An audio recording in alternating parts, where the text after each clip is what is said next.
Voilà, donc je vais répondre à une question que Fabrice m'a dit. Fabrice Rencio m'a dit quelque chose que je trouve très important. Il m'a dit, il dit ceci, Bishop, je comprends le message quand tu demandes de ne pas divorcer. Mais quand une femme subit des violences physiques et morales, et que doit-elle faire subir ou partir? Voilà, j'aimerais répondre bibliquement à ça. Que dit la Bible? J'aimerais être clair. Quand on dit il ne faut pas divorcer, c'est un principe. Mais dans toute règle, il y a exception. On va voir ça dans 1 Corinthiens. 1 Corinthiens 7. On va aller dans la Bible. Amen. Je n'avais pas prévu ça, mais je crois qu'il faut bien préciser ça parce que je ne veux pas que certaines personnes se retrouvent culpabilisées pour rien. Et il y a des situations pour lesquelles on a le droit de partir. Je vous dis bien, Dieu ne nous a pas appelés à être esclaves d'un homme. Voyez? Dieu ne nous a pas appelés à l'esclavage.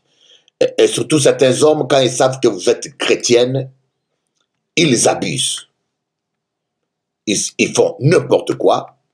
Ils se permettent n'importe quoi parce qu'ils se disent que voilà une bonne couillonne, une chrétienne avec laquelle je peux faire ce que je veux.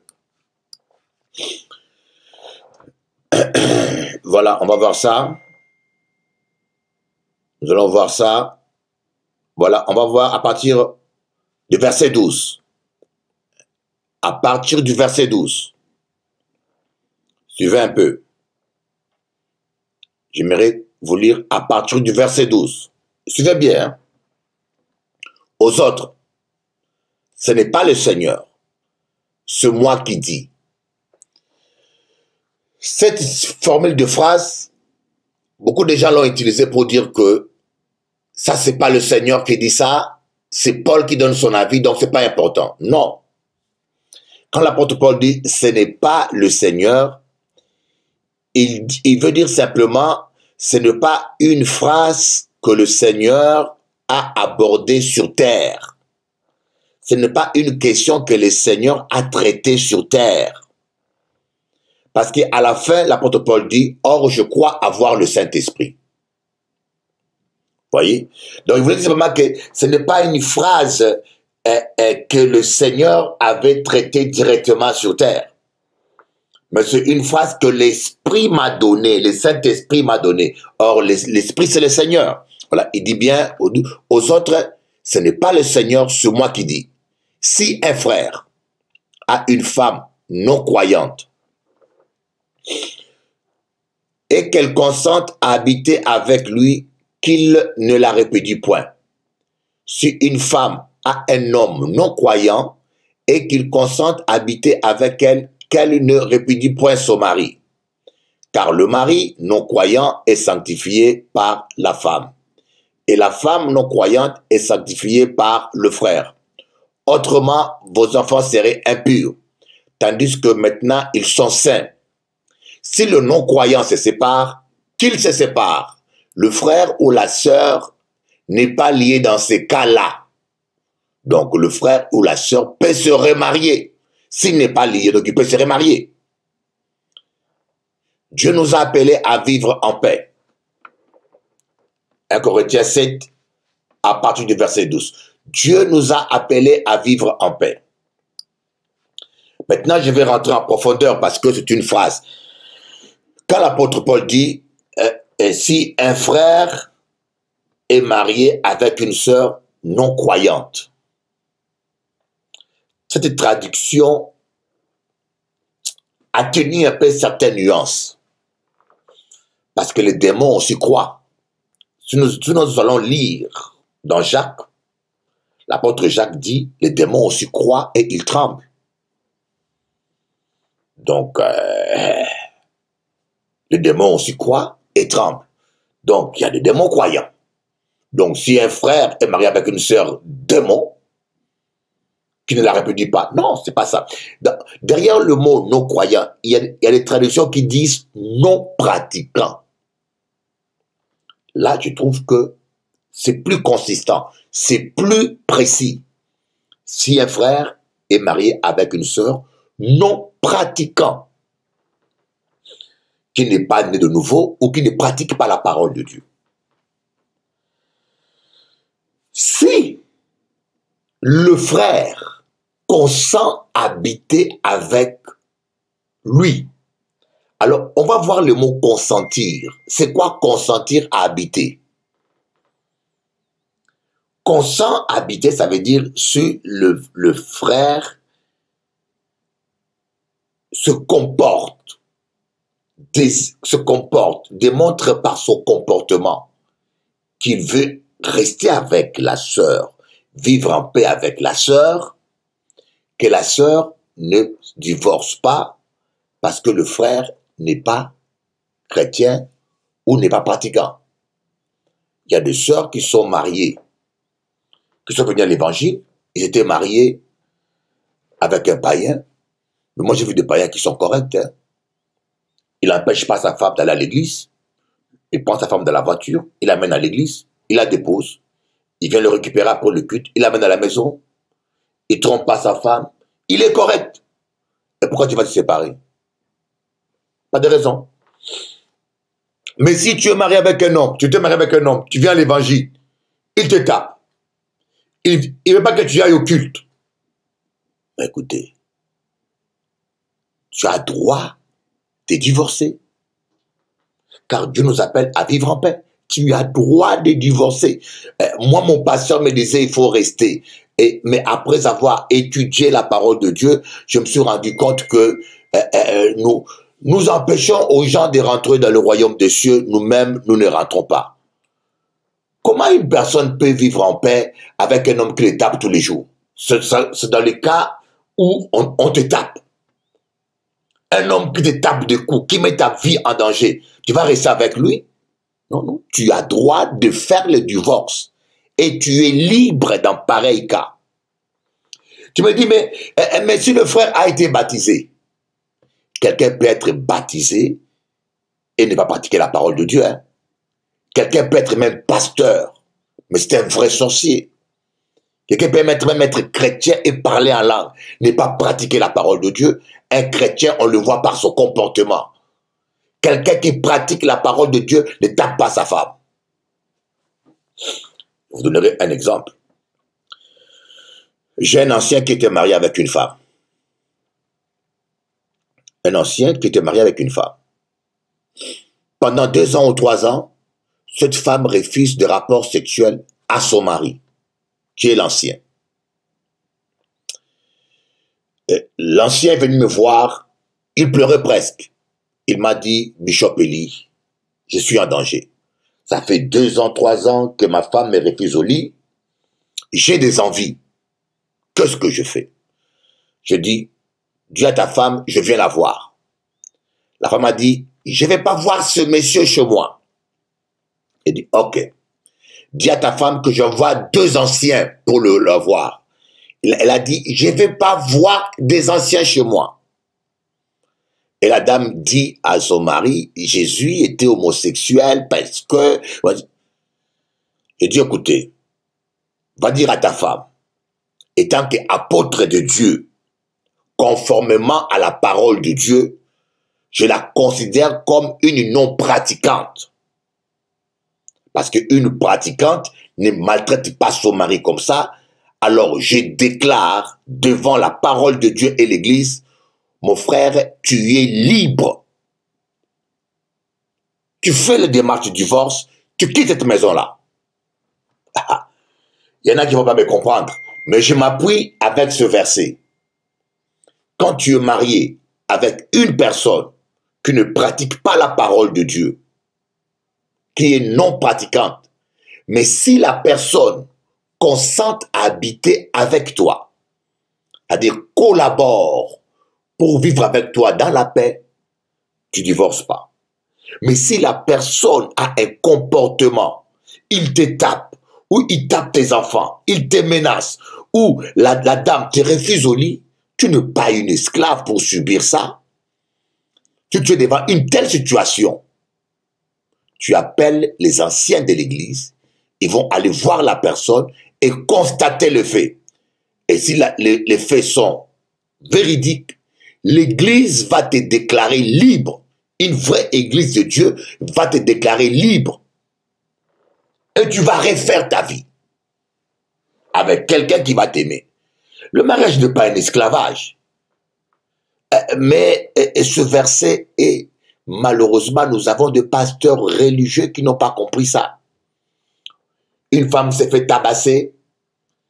D'abord, le pasteur lui-même tape sa femme. Alors, un soi-disant chrétien qui tape sa femme, pour moi, un chrétien qui tape sa femme n'est pas un chrétien. Et ça peut arriver, hein. Ça peut arriver qu'une gifle part, ça peut arriver peut-être qu'un couple se batte, ça peut arriver. Mais un chrétien, quand il le fait, il se répand, il demande pardon. Mais les gens qui ne se répandent pas et qui trouvent ça normal, ce ne sont pas des enfants de Dieu. Et aucun homme, baptisé ou pas baptisé, pratiquant ou pas pratiquant, ne peut pas dire que je consens à habiter avec une femme et la taper tout le temps. Mais non, aucune femme ne peut prétendre consentir à vivre avec un homme et refuser des rapports sexuels. Non, non. Je dis aux frères, tu es libre et j'assume ça, conformément à la parole de Dieu. Tu es libre.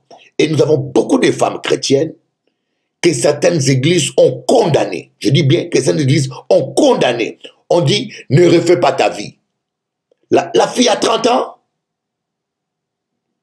Elle est tombée sur un charlatan qui s'est fait passer pour un chrétien. Moi, je connais des gars comme ça. Une sœur sincère. Il est tombé sur quelqu'un qui prétend être chrétien, mais qui n'est pas pratiquante. Ils ont été bénis dans l'église. Le gars a été baptisé. Mais une fois dans le mariage, le gars trompe sa femme. Le gars tape sa femme. Je dis, ma sœur, tu es libre. Ce n'est pas un pratiquant. Ce n'est pas un pratiquant. Et pour adultère, tu es libre. Et puis elle te tape. Donc elle ne consent pas à habiter avec toi. Tu es libre. Et la sœur a fait les démarches, elle a demandé le divorce et elle a refait sa vie. Elle est heureuse. Vous voyez, il y a des choses que nous expliquons mal. Et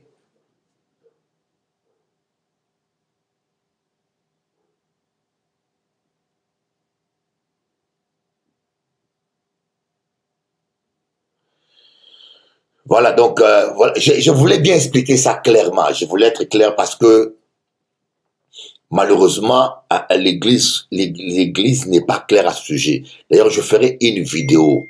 A-t-on droit de divorcer, de se remarier? Quand on dit le frère ou la sœur est libre en pareil état, quand tu es libre de prendre un autre engagement.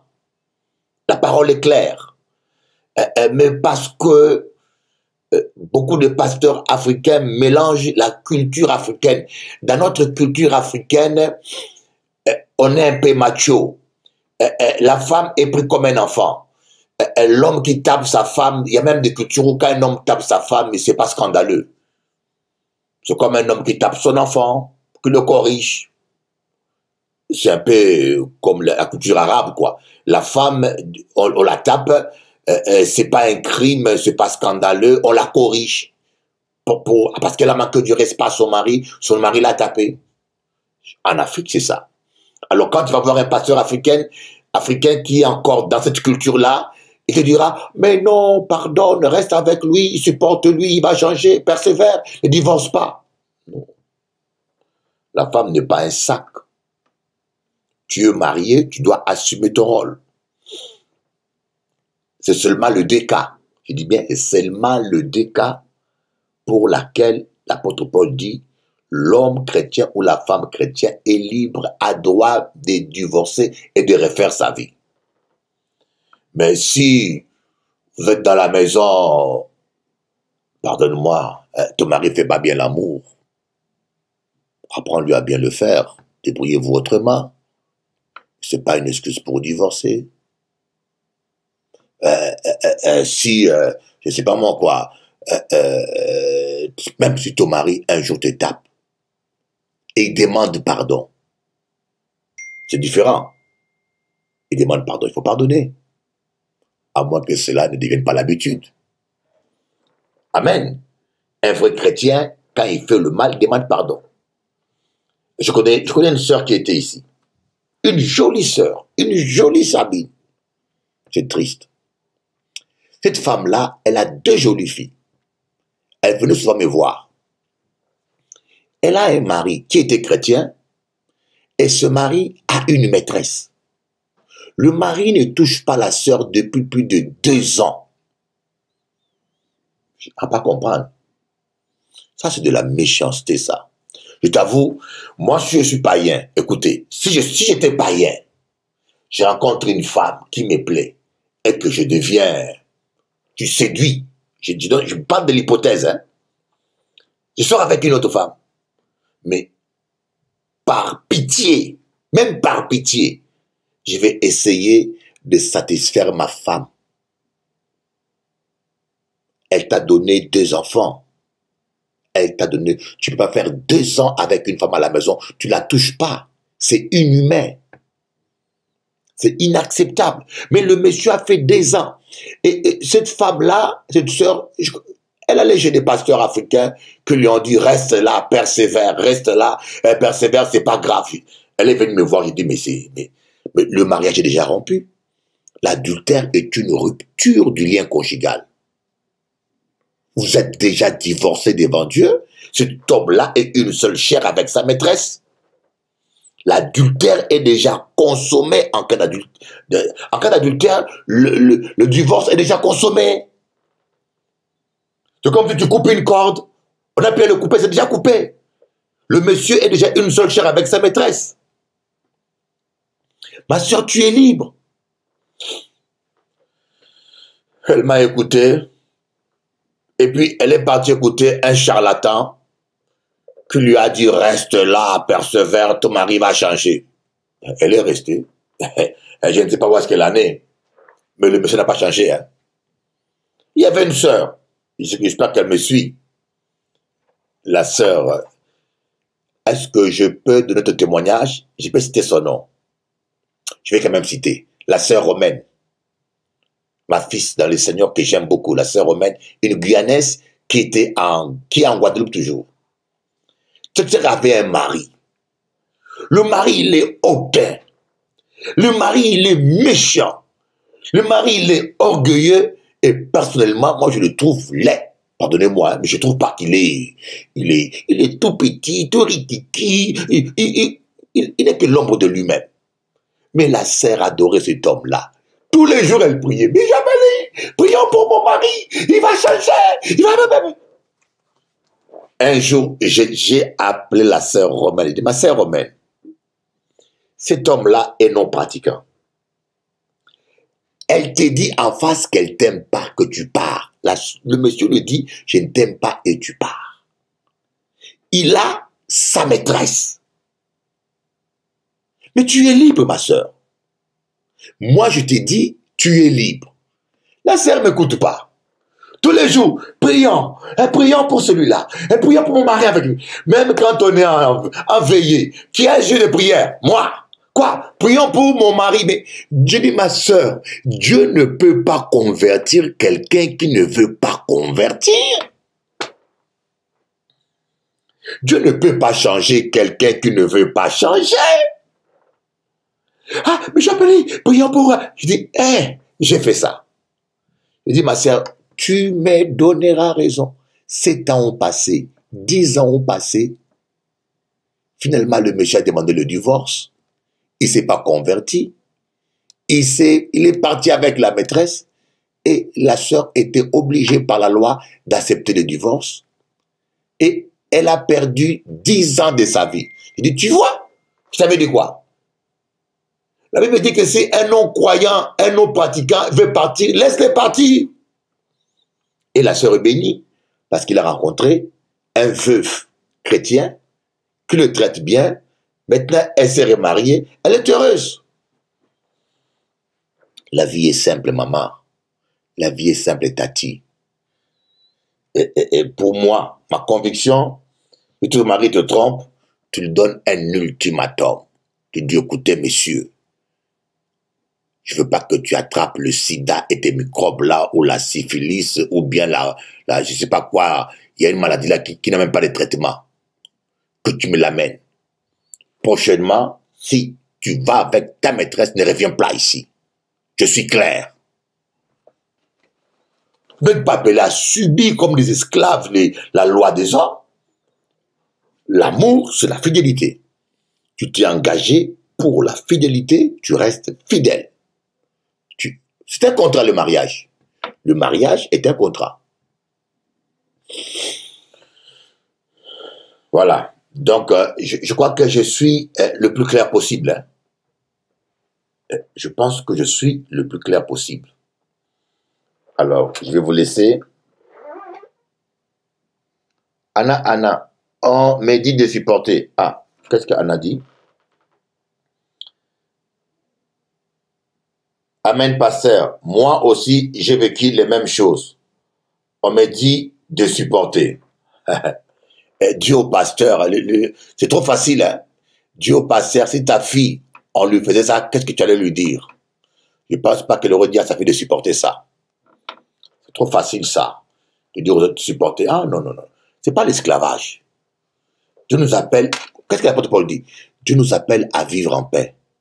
Est-ce que tu es en paix là quand on te tape? Tu es en paix? Le bonheur et la grâce m'accompagneront. Est-ce que Dieu t'appelle à être malheureux comme ça? Et des fois, Dieu permet même que le monsieur tombe ou que la femme tombe pour te libérer. Une sœur m'a dit, Bishop Eli, son mari est méchant. Son mari, il tape pas, hein, mais il est méchant, il est désagréable. Et un jour, la sœur a la preuve que le mari l'a trompée. J'ai dit, ma sœur, tu es libre. Il a vu, avec de preuves, ce n'est pas, non, des preuves réelles. Et la dame est venue voir, cette sœur lui a dit, écoutez, je suis tombé avec ton mari, on sort ensemble. J'ai dit, ma sœur, c'est Dieu qui te libère. Profites-en, sauve-toi. J'ai dit, ma sœur, tu as la preuve, vous n'êtes plus une seule chair, vous êtes libre, profite-toi, sauve-toi. Mais il y a des femmes qui sont tellement stupides, elles restent. Je veux pardonner. Elle dit, bah alors, ne viens plus pleurer chez moi. Tu veux l'esclavage? Reste esclave. Parfois, Dieu permet que l'homme tombe, ou Dieu permet que la femme s'en aille. C'est pour te libérer. Oh.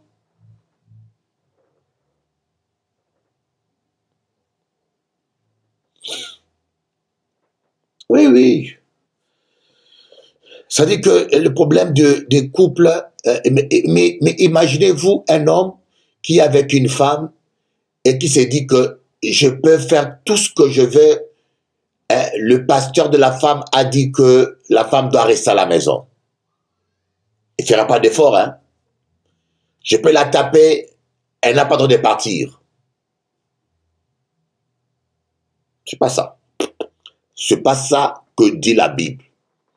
Donc là, si on pose la question, si l'homme la tape, si l'homme la tape, la violence, tu as le droit de dire, écoutez, monsieur, je ne peux pas vivre dans la violence. Tu appelles les anciens de l'église qui viennent pour faire le constat, parler avec le monsieur. Si il faut 2 témoins. Si le monsieur refuse de recevoir les anciens, on tire la conclusion. S'il reçoit les anciens et que le monsieur se répand réellement, tu donnes une chance. Mais si il ne veut pas changer, il veut rester avec sa maîtresse, les anciens, réunis en comité d'anciens, ils peuvent prononcer ta liberté. C'est biblique. C'est parce que nous pratiquons plus la Bible. Nous mettons nos coutumes avant la parole de Dieu. Nous avons une culture polygame et on trouve normal qu'un homme trompe sa femme, c'est pas grave. Parce que quelque part, notre culture polygame nous influence. Soyez bénis. À bientôt.